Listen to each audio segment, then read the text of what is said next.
icons and business leaders out there who are throwing up their hands and saying, oh, wait, hold on, time out. No, that's a bad idea. But now, why would they be saying it's a bad idea? Well, basically, the story goes on to say is that days after Republican presidential candidate Donald Trump offered an immigration plan that would power down a visa program. Now, pay attention to this. Donald Trump's plan would power down a visa program heavily used by America's technology superstar companies and other technology companies. A pro-immigration reform group founded by Facebook founder Mark Zuckerberg has replied to this by claiming Trump's plan would cause vast economic devastation. Because Zuckerberg and all his wonderful high-tech business owner gurus out there realize that they can pay immigrants, legal and illegal, on visa or not, a lot less than an American citizen person with the same skills and knowledge. That's what they want. Now, understand this whole notion that if we stop having all these immigrants do these jobs, then there's going to be vast economic devastation because, they won't be able to hire anybody. Well, here's the problem. We have nearly 100 million Americans, natural citizen Americans, who are unemployed. Now, the vast majority of them are not idiots. They're not stupid. Why are we not concentrating on getting them trained and educated so they can do the jobs that Zuckerberg and the rest of his echelon out there in Silicon Valley want to utilize and need? Well, because if you take an American and you educate them, so let's just use, maybe I don't know all the different languages, but let's just assume that, you need it. Well, I know there is a particular type of computer language out there in script that is hard to come by. And these people who know this particular language or soft in system are in high demand because there's not enough people who know it. And it's called Ruby on Rails. And even somebody with as little as 1 or 2 years can make near six-figure income if they know Ruby on Rails. So why aren't we out there training more American citizens who are not at work? Because you got Bernie Sanders out there saying, well, we need to, and Hillary Clinton talking about, well, maybe we should think about having free education for, public colleges for American citizens.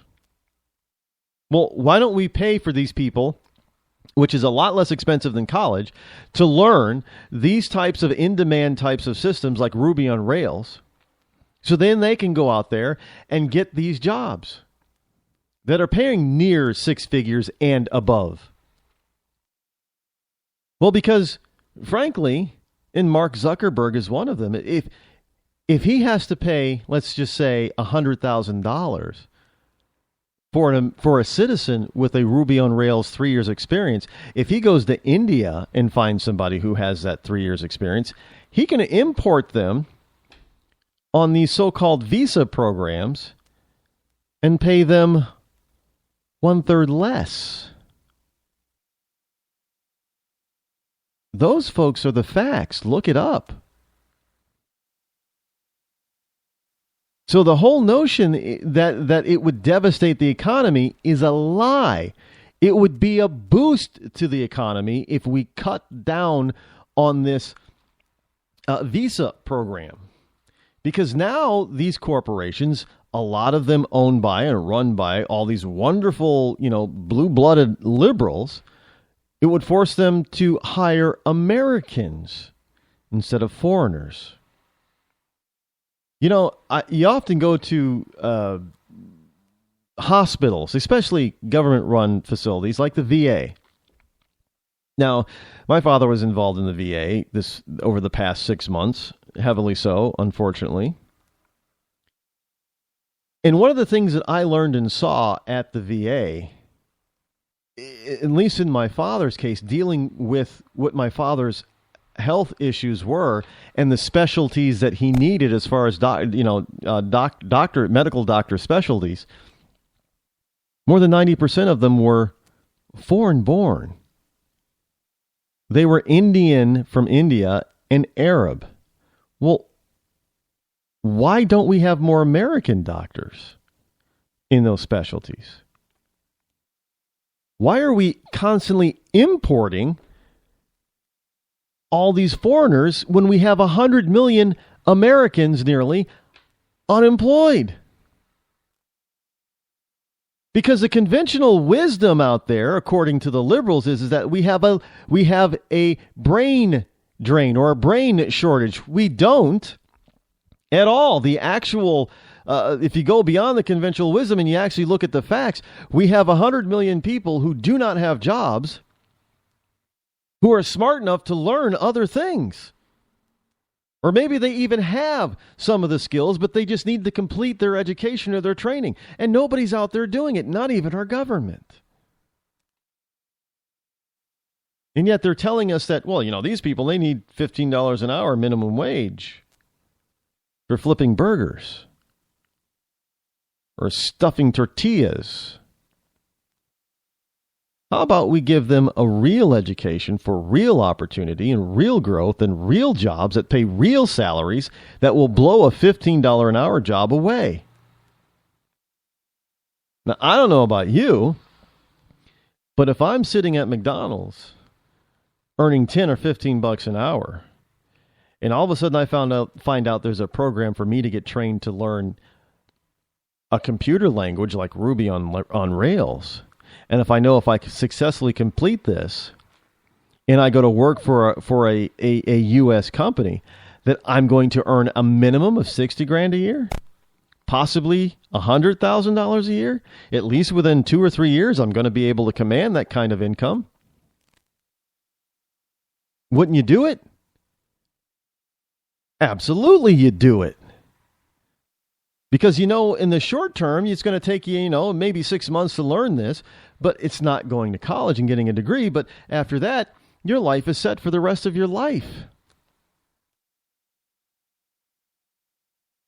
But why isn't that being offered? Oh, no. We're too busy. Conventional wisdom is, well, we need to raise the minimum wage. Bernie Sanders keeps saying it. Elizabeth Warren keeps saying it. Liberals everywhere keep saying it. They have protest constantly about it, saying it. But not one of them is talking about what's going on in Silicon Valley and other high-tech areas around the country, like Boston's 128. I know Texas has a high-tech industry. Arizona has a high-tech industry. Florida and Alabama, because of NASA, has a high-tech industry. Why aren't we training American citizens who do not have a job to be able to fill those open slots? Why is it that we feel that we must go? Because, you can't fill a green card or a visa program overnight. It takes time to go through the red tape and government process to be able to import somebody.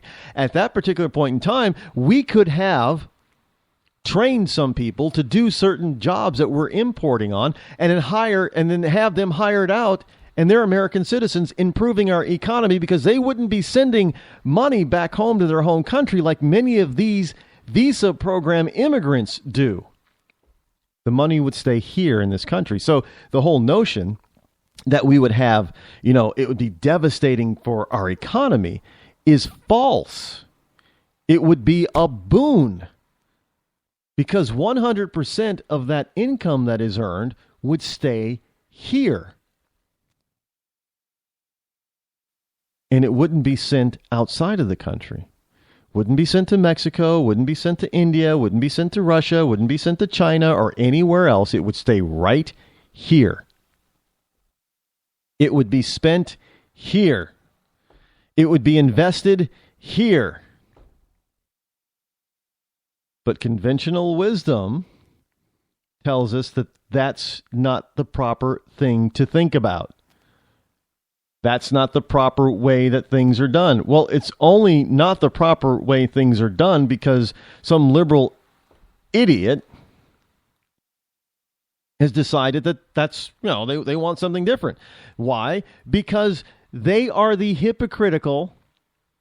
They're the ones pointing the fingers at everybody else being greedy, greedy, greedy, when they're the ones that are actually being greedy. So they're taking all the scope, all the attention off of them and placing it on Republicans and conservatives and libertarians, like the Koch brothers, for being these greedy, mean corporate giants and not caring about the little people, when the reality is it's the liberals themselves, especially those blue-blooded, very wealthy liberals, who are the ones who are perpetrating this fraud, this conventional wisdom that is a fraud on the entire nation, and then doubling down on it when you have somebody like Donald Trump who's out there saying this has got to stop. We've got to tone this down. We've got to redirect this. We've got to take our energy and put it here and train people. And then those wonderful blue-blood liberals are saying, well, if you do that, you're going to devastate our economy. No, what they're saying is you're going to devastate my pocketbook, because instead of me making $5 billion, if I have to pay people more what they're actually worth, well, I'm only going to make $3 billion.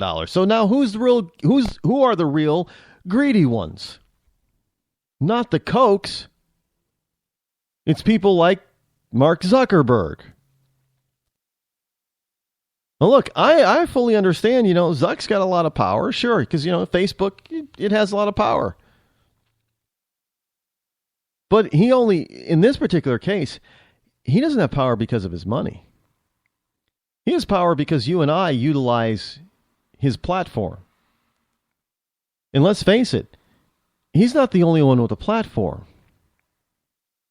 As we know, there were other platforms besides Facebook or before Facebook that were just as, well, I'm not going to say just as popular worldwide, but at the particular point in time, they were highly successful. Remember Friendster? Oh, everybody, if you were getting on the internet, you had to have a Friendster account.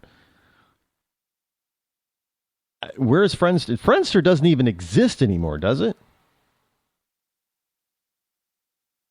And then everybody left from Friendster and said, no, there's something better. MySpace. MySpace opened up this type of, platform. So now it's more open and you can do this with MySpace and that with MySpace. And MySpace got huge. And then Tom, whatever his name is, decided to sell MySpace, and he made a killing off of it. He earned like $500 million off of selling MySpace or something ridiculous at the time like that. And then shortly after that, and he sold it to, News Corporation, but shortly after that, people thought, well, you know what? Now this Facebook thing, they've opened up their platform. It's easier to use. You can do this with Facebook and that with Facebook, and it's better than MySpace, because MySpace was getting very commercially and spammy and people weren't liking that. And they thought, well, MySpace is not commercially, it's not spammy, and we can now do this with it because they have a more open platform. It does this, and does that, better than MySpace. So we should all go over to Facebook. And everybody went over to Facebook. And Facebook grew by leaps and bounds. And then all of a sudden people start complaining, and they're still complaining today. Well, now Facebook is getting too corporate-y and too spammy and too commercially, and there's too many ads and this and that, and people are complaining. And people are actually leaving Facebook. But where are they going? They're going to places like Twitter. They're going to places like LinkedIn. They're going to other specialty social platforms. They're going to Pinterest. It's huge. There was a rumor that Zuck tried to buy Pinterest because he knew what Pinterest was going to be like, but the people who founded Pinterest, who are still in charge of Pinterest, told him to take a hike. And that was a smart decision, by the way. But they're all competing for the same types of people and the same types of talent, and yet there's an untapped pool of talent in this country called nearly 100 million people who are unemployed, and yet you got Zuckerberg and other people like him who are saying, well, geez, we need more visas. No, we don't need more visas. We need to be able to do sort of what Bernie Sanders was saying and educate the American people. But then again, if you educate the American people, that means that then they'll be able to have the skills to take care of themselves and to get real jobs and real salaries. And they won't listen to this $15 a minimum type of crap because there won't be anybody but teenagers taking those jobs. And guess who loses their power? You got it. The Democrats, the liberals. Trust me, folks, they know that. Why do you think Bernie Sanders isn't pushing to train people to learn things like Ruby on Rails? They're not dumb. They're just hypocrites.